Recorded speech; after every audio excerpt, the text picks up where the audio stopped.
Circle को define कैसे करेंगे, है ना। तो यहाँ पे देखो यूनिवर्स में जितनी भी चीजें हैं सब पार्टिकल से मिलकर बनी है, मतलब चारों पार्टिकल्स ही पार्टिकल बने हुए हैं, ठीक है। तो जैसे मान लिया कि बहुत सारे पार्टिकल्स इस तरह से बने हुए हैं, इस तरह से बहुत सारे पार्टिकल्स हैं,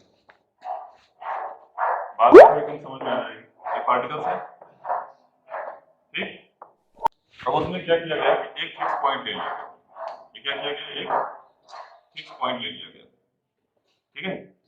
set of all the particles which is equidistant from a fixed point is known as, समझे कि नहीं।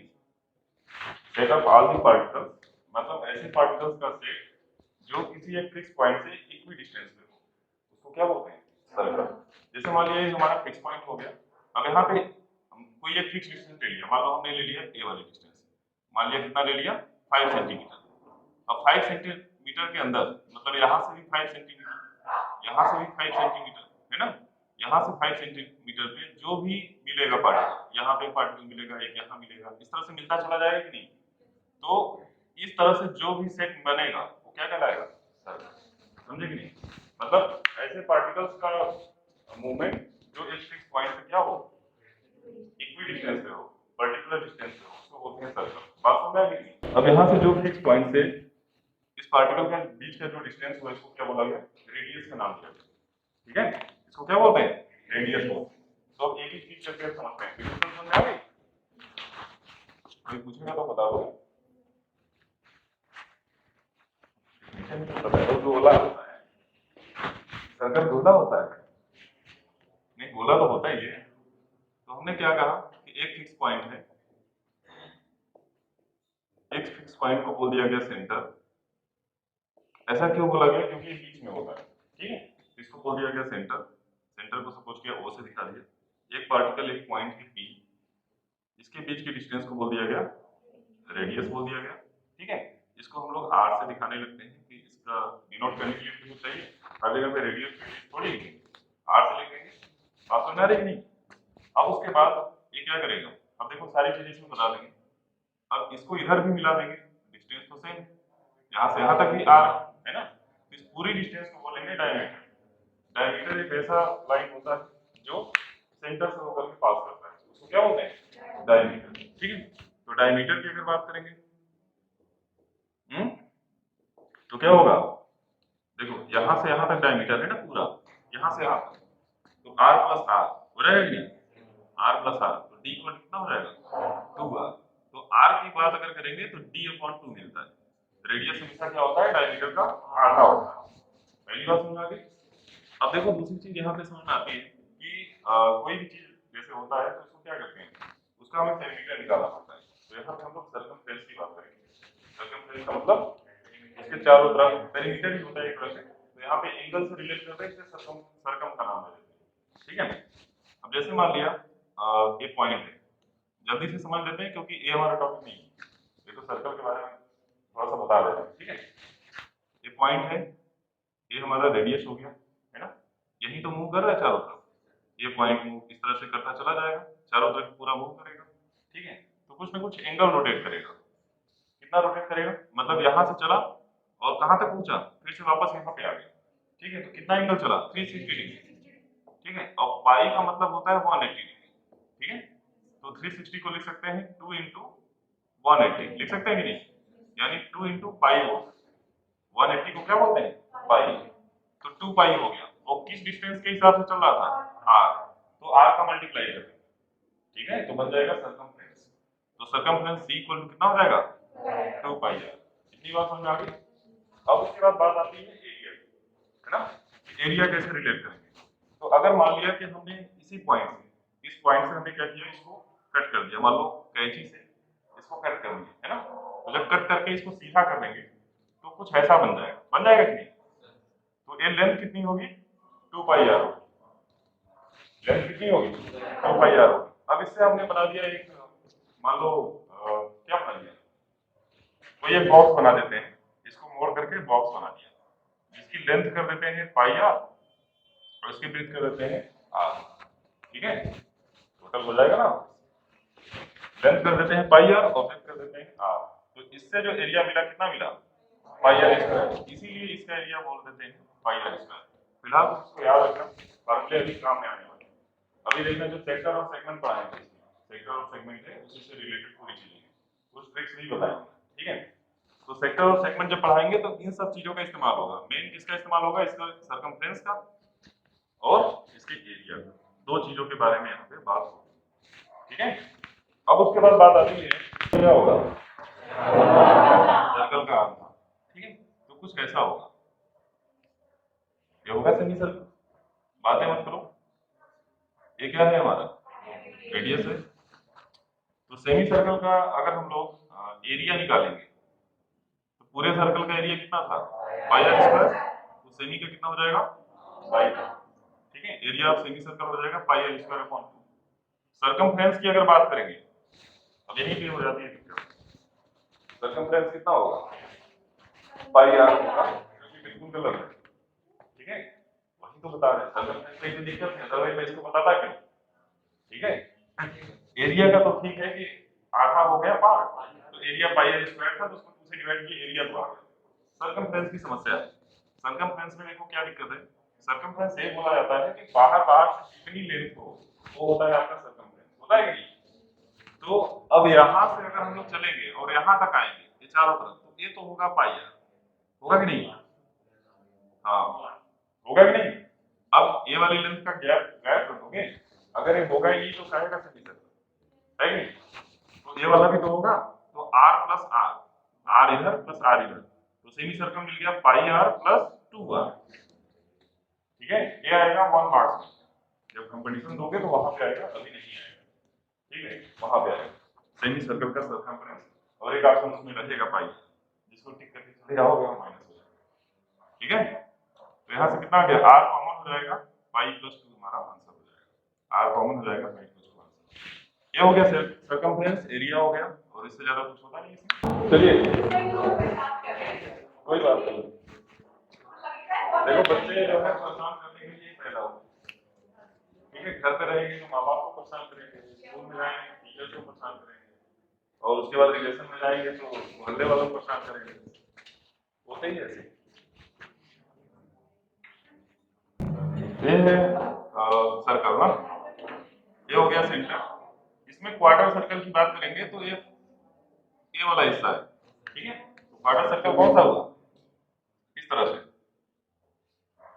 यही हुआ ना क्वार्टर सर्कल। ये हो गया इसका रेडियस, कितना बात समझ रहे, ये रेडियस हो गया, ये भी कितना रेडियस। अगर आपसे कोई पूछेगा ये कितना होगा, 90 डिग्री होगा ना। अगर कोई पूछ दे एरिया कितना होगा तो बताएंगे पाई आर स्क्वायर अपॉन 4, क्योंकि ये चौथा हिस्सा है, ठीक है। क्वार्टर सर्कल का एरिया कितना होगा, पाई आर स्क्वायर अपॉन 4 हो जाएगा। इसका सर्कमफ्रेंस कितना हो जाएगा, सर्कमफ्रेंस कितना हो जाएगा, समस्या तो यही पे है, सर्कमफ्रेंस, ठीक है। उतना तो सबको आता है। सर्कमफ्रेंस क्या होगा, अपने दिमाग से सोचो। हाँ, सबसे पहले यहाँ से यहाँ तक कितना होगा, देखो पाई आर पूरा था तो पाई आर अपॉन 2 हो गया, है ना, plus R A plus R A यानी 2r। अब इसको सॉल्व कर लेंगे, r कॉमन हो जाएगा, पाई अपॉन 2 प्लस 2, एलसीएम अगर ले लेंगे, एलसीएम अगर लेंगे तो क्या जाएगा, 2 पाई प्लस 4, पाई प्लस 4 हो जाएगा ना। तो ये हो गया आपका r अपॉन 2 पाई प्लस 4। यहाँ पे देखो पहला क्वेश्चन दिया है, unless stated otherwise pi equal to 22.7, जब तक कहा ना जाए तब तक आपको पाई इक्वल टू 22.7 लेके चलना है, क्वेश्चन ये बोला गया है। पहला क्वेश्चन इसमें देखिए क्या बोला गया है, the radius of two circle are 19 centimetre and 9 centimetre, मतलब दो सर्कल हैं, एक का रेडियस r1 19 सेंटीमीटर दिया गया है और दूसरे का रेडियस 9 सेंटीमीटर दिया गया है। कितना सही है, find the radius of the circle which has circumference equal to the sum of the circumference of these two circles। मतलब एक ऐसा सर्कल है, एक तीसरा सर्कल है ये वाला, ठीक है, जो इसका हमें रेडियस बताना है, इसका क्या बताना है, ध्यान से इधर समझो क्वेश्चन को। दो सर्कल है, दोनों का रेडियस दिया गया है, एक तीसरा सर्कल है जिसका हमें रेडियस बताना है, इस सर्कल का जो सर्कमफ्रेंस है, पहले वाले सर्कल के सर्कमफ्रेंस और दूसरे वाले सर्कमफ्रेंस के सम के इक्वल है। मतलब इसका जो सर्कमफ्रेंस सी है, पहले वाले का सर्कमफ्रेंस प्लस दूसरे वाले का सर्कमफ्रेंस से इक्वल है। ठीक है, तो हमें इसका रेडियस बताना है। समझ में आया कि नहीं क्वेश्चन? तो देखो c इक्वल टू कितना हो जाएगा, c1 के जगह पे लिख सकते हैं 2 पाई r होता है ना, सर्कमफ्रेंस अभी पढ़ाया था 2 पाई r, तो ये हो जाएगा 2 पाई r1 हो जाएगा, हो जाएगा कि नहीं? और इसकी जगह पे 2 पाई r, और इसका सर्कमफ्रेंस क्या होगा 2 पाई r 3 r मैंने यहाँ लिख दिया है ना, इसका रेडियस मैंने r पहले लिखा दिया, तो 2 पाई r हो गया, इधर हो गया 2 पाई r1 प्लस 2 पाई r2। तो देखो 2 पाई कॉमन होकर के कैंसिल हो जाएगा, तो r इक्वल टू मिल जाएगा r1 प्लस r2। r1 दिया है 19 और r2 हो गया 9, ऐड कर दिया तो 28 centimetre. This is answer. The radius of two circle are 8 centimetre and 6 centimetre. ठीक है, फिर बोला इसमें find the radius of the circle having area equal to the sum of the area of two circle. Same वही question है, तीसरे वाले circle का एरिया बताना है, सॉरी रेडियस बताना है, जब इसका एरिया इसके एरिया प्लस इसके एरिया के इक्वल है। ठीक है, रेडियस बताना है जो इसका एरिया है इन दोनों के एरिया के सम के इक्वल है। सेम वैसा ही क्वेश्चन है, तो इसका एरिया कितना होगा, अगर इसका रेडियस r है तो एरिया पाई r स्क्वायर होगा, और इसका अगर r1 है तो पाई r1 स्क्वायर और पाई r2 स्क्वायर, पाई कॉमन होकर के कैंसिल हो गया, तो sorry r square equal to r1 की जगह पे कितना है 8 का स्क्वायर प्लस 6 का स्क्वायर, ये हो गया 64 प्लस 36, हाँ 100, तो r इक्वल टू कितना हो जाएगा 10 सेंटीमीटर। तो ये हमारा समझ में आएगा, ये हो गया दूसरा। The diameter of the region representing gold score is 21 centimetre. Gold का डाया कितना है 21, उसका रेडियस पता चल जाएगा 21/2, गोल्ड वाले का पता चल गया। ठीक है, यानी radius of gold equal to कितना है 21/2, ये बात समझ आई। फिर आगे बढ़ते हैं, each of the other band is 10.5 centimetre wide. मतलब क्या है, बाकी के बीच में जितना भी डिस्टेंस है वो कितना है 10.5 का डिस्टेंस इसमें है, 10.5 यहाँ पे है, 10.5 यहाँ पे है, बात समझ आ रही है ना? तो देखिए जो सर्कल होता है तो मेन चीज किससे मैटर करता है, रेडियस, क्योंकि जितना भी फार्मूला सर्कमफ्रेंस हो गया तो 2 पाई r होता है, तो रेडियस से मतलब है पाई की वैल्यू हमें पता ही होती है ना, एरिया होता है तो पाई r स्क्वायर होता है, तो बस इसका रेडियस हम लोग निकाल के सारा काम हो जाएगा। तो अगर रेडियस ऑफ रेड अगर बोलेंगे कितना हो जाएगा, इसमें 10.5 का मतलब होता है 21/2, इसका मतलब ये होता है 21/2। अरे इस वैल्यू वाला है लिखा है, ठीक है, तो ये देखो ऐड कर लेते हैं, कितना हो जाएगा 21 हो जाएगा, 21/2 21/2 यानी 21। ठीक है, ब्लू की अगर बात करेंगे 21 आ गया, प्लस 10.5 है ना 21/2। ठीक है, अरे इसको ऐसे लिख लो यार फर्स्ट। अच्छा मैं 21/2 बार बार क्यों लिख रहा हूँ, क्योंकि 22/7 होता है, पाई की वैल्यू 22/7 होता है, 21 को काटने में मजा आएगा। ठीक है, इसकी समझ गए, ब्लू हो गया। रेडियस ऑफ ब्लैक ये हो जाएगा, इसमें क्या हो जाएगा 42 हो जाएगा, देखो 21/2 इसमें फिर ऐड होगा, ये 42 हो जाएगा। ठीक है, और व्हाइट 42 में 21/2 ऐड कर देंगे, तो ये हमारे सारे रेडियस सारे जितने भी क्वेश्चन है सब सॉल्व है। देखो find area of the each 5 square region, सबका एरिया बताना है, सिंपल सा लॉजिक है, एरिया बताना है। देखो कितना सिंपल लॉजिक होता है, इसका एरिया निकाल लेंगे ना, गोल्ड वाले का एरिया कितना होगा पाई rg का स्क्वायर। ठीक है, सॉल्व करेंगे आंसर आ जाएगा। अब हमें रेड वाले का एरिया बताना है, तो ध्यान से समझना, रेड वाला पार्ट केवल ये वाला है, तो पूरा रेड वाला निकाल करके उसमें गोल्ड वाले को माइनस कर लेंगे, नहीं समझे? देखो रेड वाले का पूरा का एरिया अगर निकालेंगे तो पाई r का स्क्वायर हो गया रेड के लिए, अब उसमें से गोल्ड वाला जो एरिया अभी निकाला था ना ऊपर, उसको माइनस कर देना, हमारा आंसर आ जाएगा। ठीक है, अब जो आंसर आ जाएगा, अब इसके अब ये पूरा रेड वाला का माइनस करना रहेगा ब्लू वाले के लिए। अगर ब्लू वाले का एरिया निकालेंगे तो पाई आर ब्लू का स्क्वायर, ठीक है, माइनस रेड का नहीं, हाँ पूरा रेड का माइनस, पूरे वाले का, यानी ये वाला, यानी पाई आर आर का स्क्वायर, पूरे रेड वाले का करेंगे ना माइनस, तभी तो मिलेगा। तो इस तरह से सारे आंसर निकाल लेंगे होमवर्क, ठीक है, घर पे इसको करना है। car are diameter 80 centimeter each. How many complete revolution does each wheel make in 10 minutes when the car is traveling at a speed of 66 km per hour? ठीक है, देखो जैसे कार का एक पहिया ही बना लेते हैं, अच्छा है ना, ये कार का पहिया होगा, ठीक है, कार का एक पंचर पहिया है। अब इसका देखते हैं क्या हो रहा है। अब इसमें बोल रहा है कि how many complete revolution does each wheel make in 10 minute, मतलब 10 मिनट में कितने चक्कर लगाएगा, हाउ मेनी कंप्लीट रिवॉल्यूशन, है ना। तो सबसे पहले एक चीज हम लोग समझते हैं यहाँ पे कि इसका रेडियस कुछ दिया होगा 40 सेंटीमीटर, ये हमारा रेडियस हो गया, ठीक है, रेडियस हो गया। अगर एक चक्कर लगाएगा तो कितना डिस्टेंस कवर करेगा, एक पूरा चक्कर लगाएगा तो कितना डिस्टेंस, 2 पाई सरकमफ्रेंस से इक्वल कंप्लीट करेगा, है ना। तो distance covered bye covered in one revolution, distance covered, ठीक है, by wheel in one revolution, one complete revolution, कितना लिखना पड़ता है ना,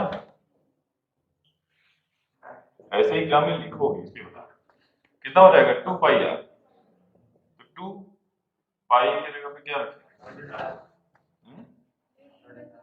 हम यही रखेंगे 22/7, और आर कितना है 40, अब जानते हो सॉल्व तो करेंगे नहीं, ठीक है। तो ये मतलब एक चक्कर में इतना डिस्टेंस कवर करता है। अब देखो यहाँ पे एक हमें की पॉइंट दिया हुआ है स्पीड, है ना, speed of car, speed of car कितना है 66 किलोमीटर पर आवर। एक बात मुझे बताओ कि जो कार की स्पीड है वो किस पे डिपेंड करती है, पहिया के चलने पे डिपेंड करती है ना। पंचर पहिया जितना तेज चलेगा, जितना ज्यादा घूमेगा उतनी ज्यादा स्पीड होगी, सही बात है। तो कहीं ना कहीं ये रिलेशन है इस पंचर पहिए से, है ना। तो अरे पंचर बोल रहा हूँ, ये तो सीरियस हो गया, कह रहे सर भैया पंचर है क्या, पंचर नहीं है, मैं बोल रहा हूँ यार, ठीक है। मतलब ये कहना चाह रहा है कि 1 घंटे में 66 किलोमीटर डिस्टेंस कवर करेगा, ठीक है, यानी 1 आवर में कितना 66 किलोमीटर, यानी हम कह सकते हैं 60 मिनट में कितना 66 किलोमीटर। इसको ऐसे कर लेते हैं, ये बन गया किसमें मीटर, 6 से डिवाइड कर लेते हैं, 10 मिनट बन जाएगा कि नहीं, तो 10 मिनट में कितना हो जाएगा 11 इंटू 000 इंटू 100 सेंटीमीटर, कितना बात समझ आ गया, 10 मिनट में इतना डिस्टेंस कवर करेगा। तो एक चक्कर जाने में उसको इतना कवर करना पड़ता है, और टोटल चलना उसको इतना, तो कितने चक्कर होंगे इसमें उसको डिवाइड करना, समझ गया कि नहीं। तो नंबर ऑफ रिवॉल्यूशन, बात समझ में आया कि नहीं, बोलो बच्चों, नंबर ऑफ रिवॉल्यूशन। देखो अब फार्मूला क्या बना, number of revolution equal to distance covered by wheel in 10 minute upon distance, हाँ distance covered by wheel in 1 complete revolution, यही हुआ कि एक चक्कर में इतना डिस्टेंस गया, टोटल उसको इतना कवर करना है, तो कितने चक्कर बनेंगे इससे डिवाइड कर, समझ गए कि नहीं। तो अब यहाँ पे देखो हो गया 11 इंटू 1000 अपॉन 100, और इसको अब लिख लेते हैं इंटू 40, ये 0 से 0 गया, 2 से कौन, अच्छा 11 से चला गया 2 बार में, 2 से हो गया 5, है ना, 2 से चला गया 500, 4 से कट रहा है 250, 125, ठीक है, तो ऊपर आ गया 125 इंटू 5, और 7 ऊपर चला जाएगा ना, तो इतने चक्कर आएंगे, कितना हो गया 125 इंटू 35, तो आ गया कितना 35 इंटू 5 कितना आएगा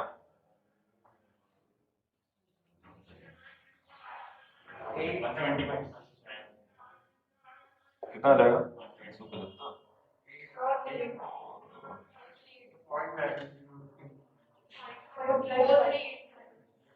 4375 ना।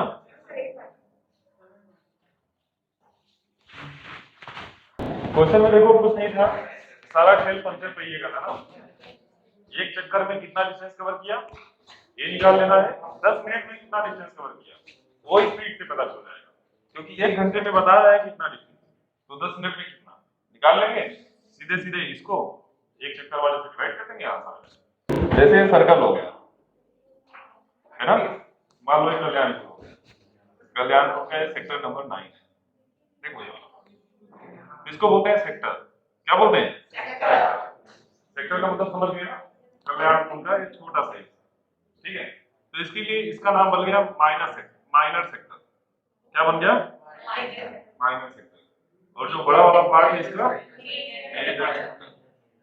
कोई दिक्कत? सेक्टर बनाने के लिए हमें दो चीज की जरूरत पड़ी, रेडियस की। जैसे ही हमने क्या किया, सेंटर से एक रेडियस इधर बनाया और एक रेडियस इधर, जैसे ही मैंने इसको बनाया एक पार्ट अपना अलग हो गया कि नहीं। तो इसीलिए कहीं कहीं पे जो अच्छी अच्छी कॉलोनी है उसमें क्या किया गया, पार्क बना दिया गया। एक सेक्टर खत्म होने के बाद पार्क खत्म हो जाएगा, समझ जाना सेक्टर खत्म, अगला वाला सेक्टर स्टार्ट होगा, फिर वो कुछ दूर तक जाएगा, फिर एक पार्क बन जाएगा छोटा सा, ठीक है। इस सेक्टर के आदमी इस पार्क में घूमेंगे, इस सेक्टर के आदमी इस पार्क में घूमेंगे, तो सेक्टर खत्म। तो यहाँ पे क्या हुआ, एक मैंने डिवाइड कर दिया, एक पार्क इधर बना दिया, एक इधर, बाकी तुम लोग उधर एंजॉय करो, हम लोग इधर, ठीक है। तो ये हो गया हमारा सेक्टर, समझ में आया कि नहीं। तो सेक्टर का मतलब ये हो गया कि रेडियस से जो पार्ट डिवाइड होता है उसको बोलते हैं सेक्टर, ठीक है। अब यहाँ पे समस्या ये आती है कि इसका हमें सर्कमफ्रेंस निकालना पड़ेगा और एरिया निकालना। दिक्कत तो यहाँ से स्टार्ट होती है। तो उसके लिए क्या किया जाएगा, जब ये रेडियस दिया जाएगा तो कुछ ना कुछ एक एंगल दिया जाएगा। तो सपोज कर लेते हैं एंगल क्या है, थीटा। एंगल क्या है, थीटा। तो देखो सर्कमफ्रेंस ऑफ सेक्टर, सर्कमफ्रेंस सी में लिख रहा हूं ना, circumference of minor sector, minor sector के अंदर का एंगल। अच्छा सर्कमफ्रेंस पूरे सर्कल का कितना होता है, पूरे सर्कल का सर्कमफ्रेंस कितना होता है 2 पाई आर। तो यहाँ पे देखो 2 पाई आर तो लिखना ही लिखना है। अब 2 पाई आर का कौन सा हिस्सा ले रहे हैं जिसमें थीटा डिग्री बना हुआ है, तो थीटा ऊपर हो गया और टोटल एंगल कितना होता है 360। तो फार्मूला बन गया, circumference of minor sector equal to theta upon 360 into 2 pi r. बस हमें ये ध्यान देना है जिस सेक्टर का हम लोग बात करेंगे उसी का एंगल होना चाहिए। सेक्टर हमने माइनर सेक्टर की बात की तो एंगल क्या था थीटा, तो थीटा अपॉन 360, क्योंकि टोटल एंगल 360 होता है, और सर्कमफ्रेंस लिख रहे हैं तो इसका मतलब 2 पाई आर। एरिया लिखेंगे तो बात समझ आ गई। तो एरिया भी लिख लेते हैं, minor sector equal to theta upon 360 into pi r square. कोई दिक्कत? अब बात करेंगे मेजर सेक्टर की, है ना, समझ आया नहीं, कुछ भी कोई दिक्कत नहीं इसमें। अब उसके बाद आ जाएगा circumference of major sector. Major sector के लिए मेजर सेक्टर का एंगल देखेंगे कितना है, तो टोटल एंगल कितना होता है 360। जब ए वाला थीटा हो गया है तो यहां से यहां तक कितना होगा 360 माइनस थीटा होगा कि नहीं। तो यहाँ पे जब सर्कमफ्रेंस की बात करेंगे तो 2 पाई आर तो रहेगा ही रहेगा, एंगल की जगह पे कितना आ जाएगा 360 माइनस थीटा, और टोटल एंगल कितना 360 हो गया कि। उसके बाद एरिया ऑफ माइनर सेक्टर जब मेजर सेक्टर जब लिखेंगे तो यही चीज रहेगा 360 minus theta upon 360 into pi r square. ये हमारा चार फार्मूला। कोई दिक्कत? कॉर्ड, सबसे पहले समझते हैं कॉर्ड क्या होता है। सेगमेंट समझने से पहले हमें कॉर्ड समझना पड़ेगा, कॉर्ड होता है। देखो एक चीज मैंने बताया था, कोई भी अगर सर्कल है तो इसका एक सेंटर होगा, और सेंटर से जो भी लाइन जाएगी उसको डाया बोलते हैं कि डायमीटर। कोई भी लाइन अगर जाएगी तो उसको क्या बोलेंगे, सेंटर से जो भी जाएगी डाया, यहाँ जाएगी तो डाया। सेंटर से जो सेंटर से जाएगी वो डायमीटर है, जो सेंटर से नहीं जाएगी कॉर्ड, ठीक है। इसीलिए इतना चिल्ला रहे हैं। देखो ऐसे है, सेंटर से आएगी उसको डायमीटर बोल दिए, बट सेंटर से नहीं गई किसको, कॉर्ड। इतना बात क्लियर है? ठीक है, बस काम करना आगे है। पता था बस बताना तो पड़ेगा ही। हैं? हाँ, सबसे लंबी कॉर्ड अगर कोई पूछेगा तो डायमीटर बता सकते। कॉर्ड का मतलब होता है एक सिरे से दूसरे सिरे। सर्कमफ्रेंस को टच करे तभी तो सीधा वही खत्म होगा ना यार। हो गया, तो बना दिया सर्कल, ये हो गया उसका सेंटर, और ये बना दिया एक कॉर्ड। ठीक है, अब जैसे ही इस कॉर्ड को मैंने बनाया, इसके दो पार्ट हो गए, एक इधर वाला पार्ट और एक इस ऊपर वाला पार्ट। ठीक है, ये वाला पार्ट। तो जो ये छोटा वाला पार्ट है इसको बोलेंगे माइनर सेगमेंट। मतलब कि सेगमेंट को डिवाइड करने के लिए कौन कर रहा है, कॉर्ड। ठीक है, और सेक्टर कौन बना रहा था, रेडियस। सेगमेंट कौन बना रहा है, कॉर्ड। ठीक है, तो ये हो गया माइनर सेगमेंट और ये हो गया मेजर सेगमेंट। अब यहाँ पे हमको एरिया निकालना है और सर्कमफ्रेंस निकालना है, तो मतलब तो क्रिएट हो है ना। रेडियस बनाना पड़ेगा, बिना रेडियस का सर्कल नहीं, सर्कल बना है तो रेडियस होगा, है कि नहीं। तो चलिए अब निकालते हैं। सपोज किया ये सेंटर हो गया, रेडियस मिला लेते हैं, रेडियस आर, रेडियस आर। ठीक है, ये एंगल बोल देते हैं कितना है, थीटा वाला। तो अगर हमें इस सेगमेंट का एरिया निकालना, ठीक है, तो क्या करना पड़ेगा, सेगमेंट का अगर एरिया, पहले सर्कमफ्रेंस की बात कर लेते हैं। ठीक है, हाँ, एरिया ऑफ सेक्टर में से ट्रायंगल वाले एरिया को माइनस करना पड़ेगा, क्योंकि देखो जो हमारा सेगमेंट बन रहा है यहाँ से यहाँ तक है, ये वाला हिस्सा इतना ही है ना। जब हम लोग सेक्टर का एरिया निकालेंगे तो यहाँ से लेकर के पूरा यहाँ तक निकल जाएगा, तो उसमें क्या करेंगे, इस ट्रायंगल वाले एरिया को माइनस कर देंगे। ठीक है, अब ट्रायंगल का एरिया कैसे माइनस करना है उसके लिए ट्रिक बताऊंगा। ठीक है, क्योंकि वही तो दिक्कत करेगा, फॉर्मूला लिख लो, मुझे पता है। ऐसे लिखेंगे, area of minor segment is equal to, अच्छा यहाँ पे कॉर्ड को कुछ नाम वगैरह लिखे थे कि नहीं, जैसे मान लीजिए पी है, सॉरी ये सेक्टर है ना, पी क्यू दो पॉइंट हो गए, तो बीच में आपको एक पॉइंट और दिखाना पड़ेगा, क्योंकि अभी हमें ये नहीं पता है कि हम नाम किसका लिख रहे हैं। ध्यान से समझिए, अगर मान लीजिए इसको हम एस दिखा देते हैं, तो अगर हम लोग माइनर लिख रहे हैं तो लिखेंगे O P S Q.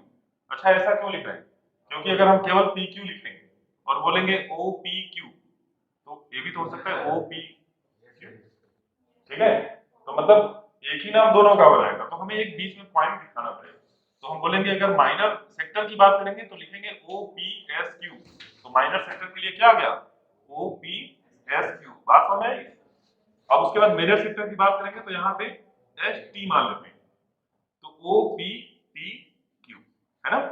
Major sector में क्या हो जाएगा, O P T Q, O P T Q. तो ये समझ आ जाएगा कि किसकी बात हो रही है, लिखना भी बहुत जरूरी है। ठीक है, अब यहाँ पे हम लोग एरिया ऑफ माइनर सेगमेंट की बात कर रहे हैं, इसको पी क्यू और इसको एस बोल देते हैं। ठीक है, तो माइनर सेगमेंट हमारा कौन सा है, P sorry P S Q P. ठीक है, या पी एस क्यू लिख लें तो भी कोई दिक्कत नहीं है, पी एस क्यू। सही है, क्यों हंस रहे हो, मतलब यार इतना मैंने पहले चैप्टर में केवल यही पार्ट ऐसा है जो लिख कर करेगा। ठीक है, और उसी को पढ़ाने के लिए मैं 3 भूमिका बना रहा हूँ, है ना, कि ये बात समझ में आ जाए। और ये तुम लोग हंस रहे हो, सबसे टफ यही चैप्टर है, सुधर रहे हो।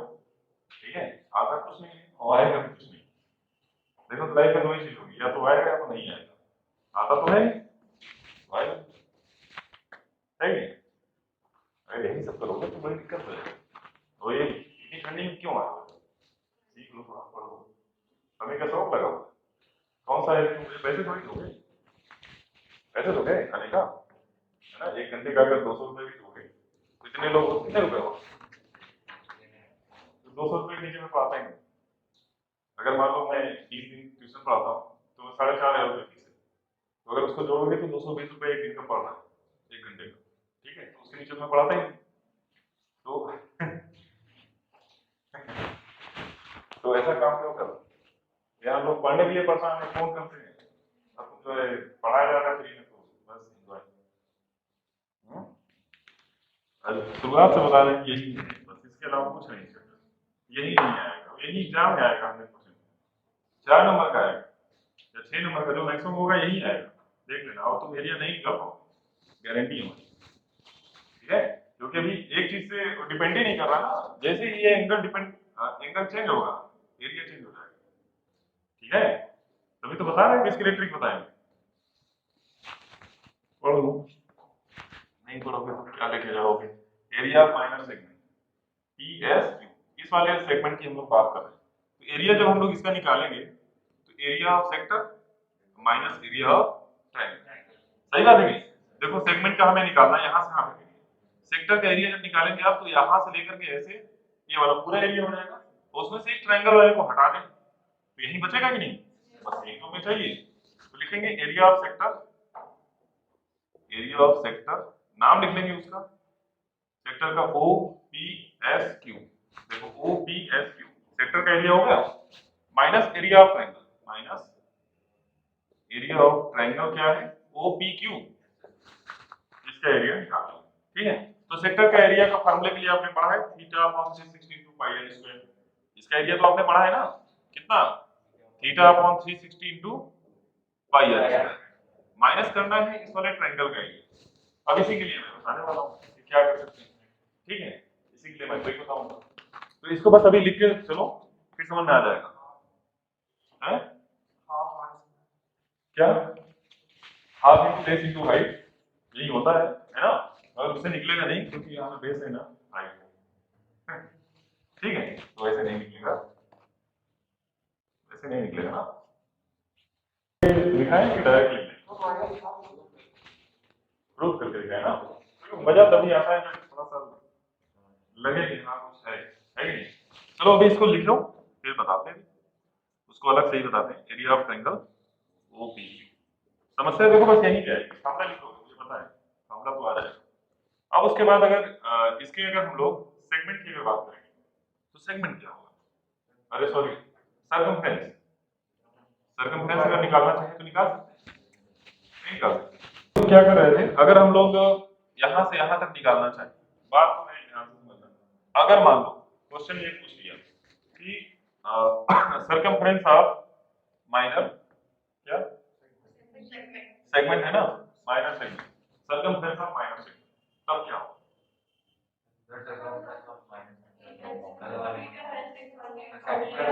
ये वाला तो 2 पाई आर था तो उससे कर लिए 2 पाई आर से, है ना? ये बिल्कुल सही है, ठीक है? और यही वाला यहाँ पे भी लगे क्योंकि इसी की बात हो रही है, समझे कि नहीं? कभी तुमसे पूछेगा नहीं सेगमेंट का, मैं तुम्हें लॉजिक बता रहा हूँ, अगर मान लो किस्मत खराब रही पूछ लिया, उससे घबराना नहीं, फार्मूला होगा। क्यों होगा? क्योंकि पूरा का पूरा 2 पाई आर होता है, उसका कितना हिस्सा हमें लेना है? जितना पे थीटा बन रहा है, तो थीटा पे तो यही बन रहा है, अब यही वाला यहाँ पे थीटा पे यही नहीं बन रहा था, तो दोनों का फार्मूला सेम होगा, इसीलिए बुक में उसका फार्मूला नहीं दिया। बात समझे कि नहीं? तो अगर एग्जाम में पूछेगा लिख सकते हो, कोई दिक्कत नहीं, क्लियर? अब उसके बाद ये माइनर सेगमेंट्स का एरिया समझ में आ गया कि नहीं? मेजर सेगमेंट की एरिया की बात करेगा सेम टू सेम वैसे ही होगा, इस पूरे एरिया ऑफ मेजर सेगमेंट लिख लेते हैं, एरिया ऑफ मेजर सेगमेंट,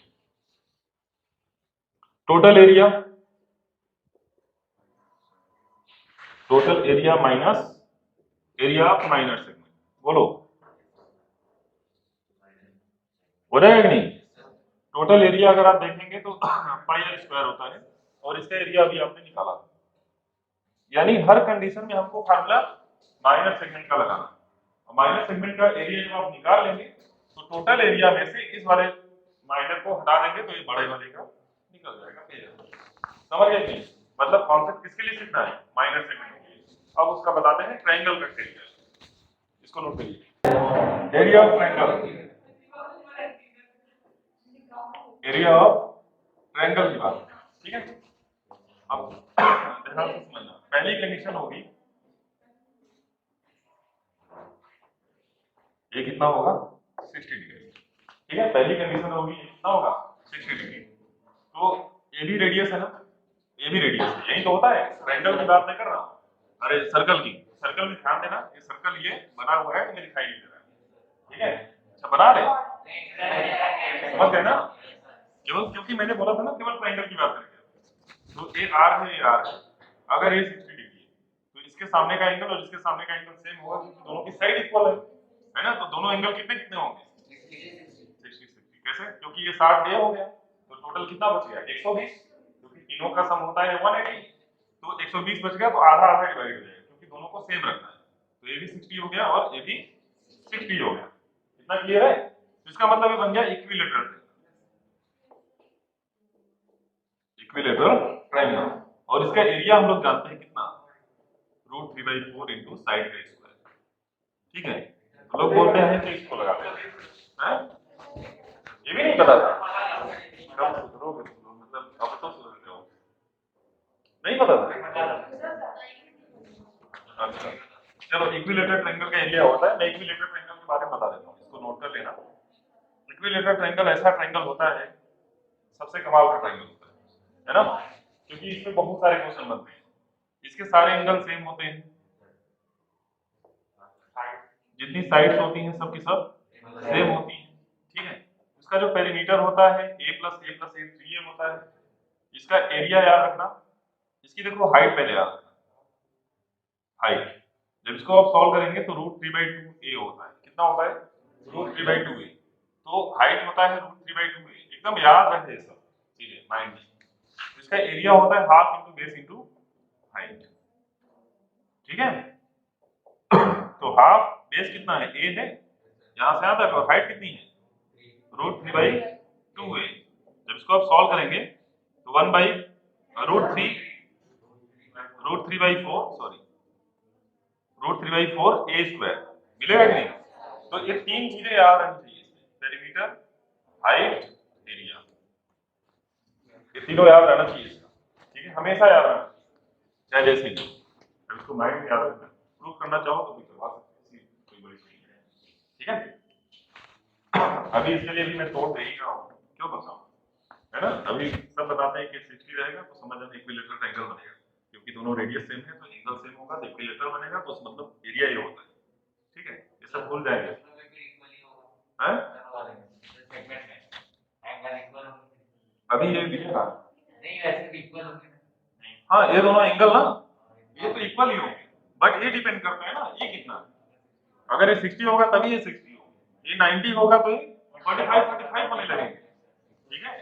करो अभी बता रहे, पहाड़ जैसा नहीं, 90 डिग्री, ठीक है? ये पहाड़ जैसा है, ठीक है? अगर ये 90 डिग्री है, ये तो रेडियस है, ये रेडियस है, और ऐसे भी समझ लो अगर 90 डिग्री होता है, अगर मैं इसको सीधा बना, देखो O पे 90 है ना, P इधर कर देते हैं, Q इधर, तो देखो OQ R है, OP भी कितना है? R है। अब इसका तो पढ़ा है ना, half into base into height, क्योंकि यहाँ पे हाइट दिख रही थी तो ये फार्मूला बिल्कुल चलेगा, एरिया ऑफ ट्रायंगल चलेगा नहीं? अब हाफ बेस कितना है? R है, और हाइट कितनी है? R, तो हाफ R² हो जाएगा, ये हमारा आंसर हो जाएगा, ठीक है? अगर 90 होगा, बदकिस्मत इतनी खराब है तो 90 वाला नहीं आएगा, 100% नहीं आएगा, ठीक है? How to find area of triangle in segment of circle, है ना? सर्कल के सेगमेंट में एरिया ऑफ ट्रायंगल को कैसे पता करें? 90 डिग्री या 60 डिग्री उसका कोई मतलब नहीं है, सीधे एंगल हमें निकालना है, ट्रायंगल का एरिया निकालना है, ठीक है? तो जैसे मान लीजिए ये आपका हो गया सर्कल, ये हो गया सेगमेंट, हो गया। अब समस्या बस केवल इस वाले एंगल के हिसाब से आ रही है, यही ना? तो हमें इस ट्रायंगल का एरिया हमें निकालना है, ट्रायंगल ओपी, ठीक है? तो सबसे पहले आपने एक चीज पढ़ा होगा कि अगर सेंटर से कोई भी परपेंडिकुलर ड्रॉ करते हैं तो वो क्या करता है, कॉर्ड को इक्वल पार्ट में डिवाइड करता है, ठीक है? तो यहां से हमने इसको ड्रॉ कर दिया, तो क्या करेगा, इक्वल पार्ट में इसको डिवाइड कर देगा, इतना चीज क्लियर है? अब एक चीज है, परपेंडिकुलर बाइसेक्टर बोल सकते हैं, ठीक, कोई दिक्कत नहीं है। अब यहाँ पे अगर ये थीटा था तो ये हाफ हाफ एंगल में डिवाइड भी हो जाएगा, θ/2 इधर हो जाएगा, θ/2 इधर हो जाएगा, ठीक है? तो हम लोग इसको ऐसे कर देते हैं, θ/2 ठीक है यार, ऐसे करते हैं। चलो, दो तरीके हैं प्रूफ करने के, हमारे लेवल के हिसाब से बताते हैं, ज्यादा बड़ी बात नहीं करते, है ना। पता चल रहा है कि सही है। दो तरीके हैं, पहले मैं एक बताता हूँ फिर दूसरा बताता हूँ। पहले इसी को बताता हूँ, थीटा बाई 2 ये हो जाएगा कि इतना तो पता है ना कि एंगल आधा हो जाएगा, ठीक है। ये वाला रेडियस तो हमें पता है कि नहीं, पता है। अच्छा, इसका ट्रायंगल का एरिया निकालने के लिए half into base into side से हम लोग निकाल सकते हैं, हाँ? नहीं नहीं, हाँ ये 90 है ना, तो ये बेस हमारा हो जाएगा, एरिया ऑफ ट्रायंगल क्या होगा, half into base into height, क्योंकि मेन फार्मूला तो यही होता है। तो हाफ बेस कितना है PQ और हाइट कितनी है, बेस ये है यही, अरे बेस तो यही है ना, बेस ये हो गया क्योंकि इस पे 90 बनता है, ये मैंने कहा बताया कि 90 है, मैंने यहाँ बताया क्या कि ये 90 है, ये तो मैंने बताया, इसीलिए मैंने 90 अपने से बनाया, ठीक है कि 90 ये है तो मतलब हाइट ये हुई और ये हो गया हमारा बेस, क्योंकि जिस पे 90 बनता है वही बेस होता है, ठीक है। तो बेस हमारा हो गया PQ और हाइट कितनी होगी, वो R लिख लेते हैं, इसको OT कर देते हैं, है ना। अब इन दोनों की लेंथ हमें निकालनी, तो सबसे पहली चीज इसमें समझिए कि अगर ए हमारा एंगल थीटा है तो इसके सामने की साइड परपेंडिकुलर होगी और ये क्या होगा, हाइपोटेनस होगा, तो परपेंडिकुलर हाइपोटेनस में साइन का रिलेशन होता है। हाँ भाई क्यों, मैथ्स है ना। तो साइन थीटा बाई 2, एंगल की जगह पे थीटा बाई 2 है यहाँ पे, तो sine theta by 2 equal to perpendicular upon hypotenuse, तो परपेंडिकुलर कितना है TQ और हाइपोटेनस कितना है OQ, तो ये कितना हो गया TQ अपॉन OQ की वैल्यू कितनी हो गई R, ये हो गया साइन थीटा बाई 2, तो TQ इक्वल टू कितना मिल गया R साइन थीटा बाई 2, मिला कि नहीं। तो देखो TQ मिल गया, TQ मिल गया, अब हमें क्या निकालना है, TQ मिल गया तो हमें PQ निकालना है, तो TQ का एक डबल होगा, है कि नहीं। तो यानी अगर हमें PQ निकालना हो तो क्या करेंगे, 2 इंटू TQ, तो हो जाएगा 2R साइन थीटा बाई 2, इतना बात हो जाएगी 2R साइन थीटा बाई 2। तो यहाँ से देखो हमने PQ की वैल्यू निकाल ली, हाफ यहाँ पे रख लेंगे 2R साइन थीटा बाई 2, ठीक है। अब OT की वैल्यू निकालनी, OT को अगर हम लोग देखें, इस एंगल के लिए बेस है, इस एंगल के लिए क्या है, बेस है, और ये क्या है, हाइपोटेनस है, यानी cos थीटा चलेगा, cos theta by 2 equal to base upon hypotenuse, ठीक है। बेस कितना है OT, हाइपोटेनस कितना है R, ये हो गया cos थीटा बाई 2, तो OT इक्वल टू कितना आ गया R cos थीटा बाई 2, ठीक है। अब OT की वैल्यू मैं यहाँ पे रख लेता हूँ R cos थीटा बाई 2, देखिए 2 से 2 कैंसिल हो रहा होगा, 2 से 2 कैंसिल हुआ, कितना मिल गया R square sine theta by 2 cos theta by 2, ये हमारा होगा फार्मूला, याद हुआ, ये हो गया हमारा फार्मूला। अगर मान लो, अब ध्यान से समझना, अगर मान लो थीटा कितना होता 60 डिग्री, फार्मूला मैच कराते हैं तो हमने पहले निकाल चुके, थीटा की जगह पे 60 होता तो ट्रायंगल क्या मिलता, एरिया क्या मिलता, हाफ, हाफ नहीं है ना, हाफ नहीं होगा, R square sine 60 by 2 cos 60 by 2, sine 60 by 2 मतलब 30 और cos 60 मतलब 30, ये हो गया साइन 30 1 बाई 2, ये हो गया रूट 3 बाई 2, आया रूट 3 बाई 4 R स्क्वायर, यही निकाला था, निकाला था कि नहीं? मैंने बोला था एक ऐसा फार्मूला देंगे जो सबको खत्म कर देगा। अगर थीटा अगर 120 भी आ गया तो 120 बाई 2 करोगे तो 60 की वैल्यू तुम्हें तो पता है ना, अगर मान लो 180 तो आएगा नहीं कभी, क्योंकि 180 अकेले एक ही एंगल कैसे हो जाएगा, और मान लो किस्मत खराब नहीं है अगर ऐसा हो सकता है तो 90 तो होगा ना उसका वैल्यू, थीटा अपॉन 2 180 अपॉन 2 90 तो होगा, मतलब एक ऐसा फार्मूला हमें मिल गया, एंगल जो है जो भी सॉल्व कर ले, ठीक है। R square sin theta by 2 cos theta by 2 universal formula, angle चाहे जो कि हमारे पास लिमिट है 0 से 90 से ज्यादा की वैल्यू हम जानते हैं, है ना। तो अब उससे ऊपर की वैल्यू आ गई 120 आ गई, 120/2 करेंगे 60 की वैल्यू रख लेंगे फटाक से, ठीक है। तो इस फार्मूले को आपको माइंड में रखना है, डेरिवेशन भी आपको लिख के चलना है, है 62 आएगा तो उसमें दिया जाएगा। नहीं तो वो टेबल दिया रहेगा, वैल्यू कोई नहीं जानता, वो टेबल में मिलेगा। हाँ टेबल वहाँ क्वेश्चन में दिया रहेगा, बट ऐसा है नहीं, किसी भी किस्मत खराब नहीं है। समझ आ गया? अगर ये एंगल है तो इसके सामने की साइड परपेंडिकुलर होगी और ये बेस होगा। Perpendicular upon hypotenuse sin theta, है ना? तो base upon hypotenuse cos theta, बस इतना ही बताया, क्योंकि हमें उसकी वैल्यू की जरूरत है। ठीक है, और बेस हमें मिलता था, हमने केवल ए लेंथ निकाला था, इसको डबल कर दिया तो पूरा बेस मिल गया। ठीक है, तो बेस हो गया और हाइट हमने निकाल लिया, मल्टीप्लाई कर दिया आंसर। मान लिया कि ए हमारा ट्रायंगल है, सेकंड है, ठीक है, मान लिया ट्रायंगल है, ट्रायंगल का नाम है एबीसी, सपोज कर लो ए थीटा, ठीक है, ए थीटा है, ए के सामने की साइड को ए मान लेते हैं, सी के सामने की साइड को सी और बी के सामने की साइड को बी मान लेते हैं। ठीक है, यहां से परपेंडिकुलर ड्रॉ की, हाफ हो जाएगा, है ना? तो एरिया इक्वल टू क्या होगा, half into base into height, half into base into height.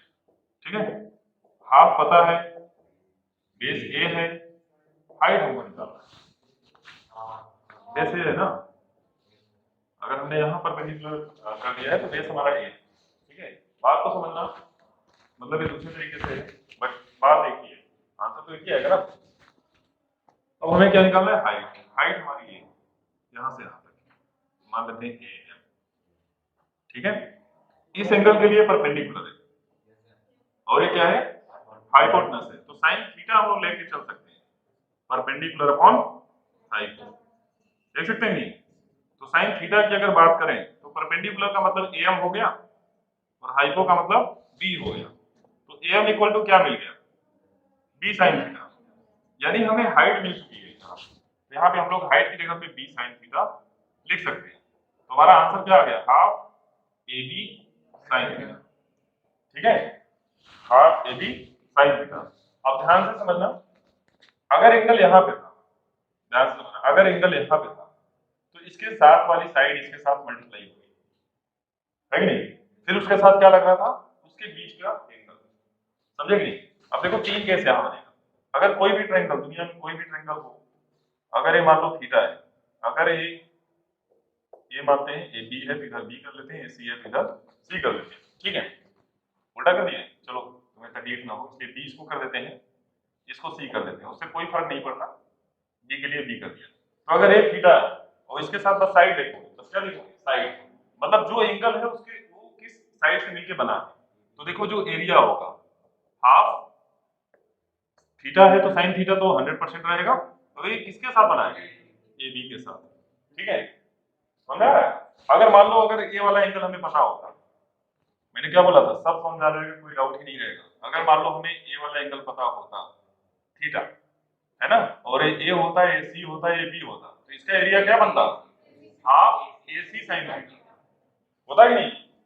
और अगर मान लो ए ट्रायंगल कुछ ऐसा होता, यहाँ थीटा होता, अब पहुंच गए अपने मेन टारगेट पे, थीटा यही होता था ना, घुमा के तुमको ले जा रहे हैं, ये थीटा यहाँ पे है, ए बी हो गया, ए सी हो गया, ए हो गया, तो क्या बनेगा, हाफ ए सी साइन थीटा। इतना बात समझ आई? अब देखो, अब कमाल की चीज, अब समझ गए कि नहीं? मतलब कि फार्मूला एक ही है, बस हमको एंगल देखना है। चलो, ये था ना, दिक्कत तो हमारी यहाँ पे आके खड़ी हो रही है ना, देखो उसको, ये थीटा था, ये आर था, ये आर था, क्या बनेगा, बनाए थे कि नहीं? नहीं बनाए थे, नहीं वाला देखो बनाएंगे, इसीलिए कह रहे थे तुम्हारे लेवल से थोड़ा सा बाहर है, इसलिए मैं नहीं बता रहा। अब देखो, तुम्हें ये तो पढ़ा नहीं था, बट अब पढ़ सकते हो, कोई टेंशन है क्या? अगर ये थीटा है तो इसका एरिया ऑफ ट्रायंगल क्या बनेगा, half r square sine theta, याद रखना हमेशा। अब एंगल देखो, सुनो तो, अगर एंगल मान लो थीटा जो है 30 रहेगा, 45 रहेगा, 60 रहेगा, तो तुम्हें कोई तकलीफ नहीं होगी, है ना? जब 60 से ऊपर जाएगा तो थीटा बाई 2 वाला लगाएंगे। अरे 120 अगर चला गया, तुम्हें 120 की वैल्यू नहीं पता है, मान लो कि जैसे अब 11th वाले बच्चे हैं, उनको 120 वैल्यू पता होती है, तो वो तो डायरेक्ट यही फार्मूला लगा के काम चला रहे हैं, क्योंकि उनको sin 120 पता है, ठीक है, बट तुम्हें नहीं पता है तो तुम थीटा बाई 2 वाला लगा लेना। अगर मान लो 90 से नीचे का कोई भी एंगल आ गया तो यही फार्मूला लगा लेना, लिखने में कोई तकलीफ नहीं है। अगर ये थीटा है तो half r into r sine theta, है कि नहीं? अभी जैसे मैंने प्रूव कर दिया कि नहीं पूरी चीज, ठीक है। अब उसके बाद देखो इंटर में एक फार्मूला पढ़ाया जाएगा sine theta equal to 2 sine theta by 2 cos theta by 2। ऐसा नहीं कि वो बहुत दूर से आया हो, इसके जगह पे इस वैल्यू को हम यहाँ पे पुट करेंगे। जब इसको हम लोग यहाँ पे पुट करेंगे तो ध्यान से देखो क्या मिल रहा है। इसकी जगह पे लिखेंगे 2 sine theta by 2 cos theta by 2, 2 से 2 कैंसिल हुआ तो आया कि नहीं, sign theta by 2 cos theta by 2, जो अभी पढ़ चुके हो। तो मतलब ये हो गया कि अगर हम लोग इसका यूज कर लें, मतलब एक फार्मूला हमारा ये डन है, ठीक है।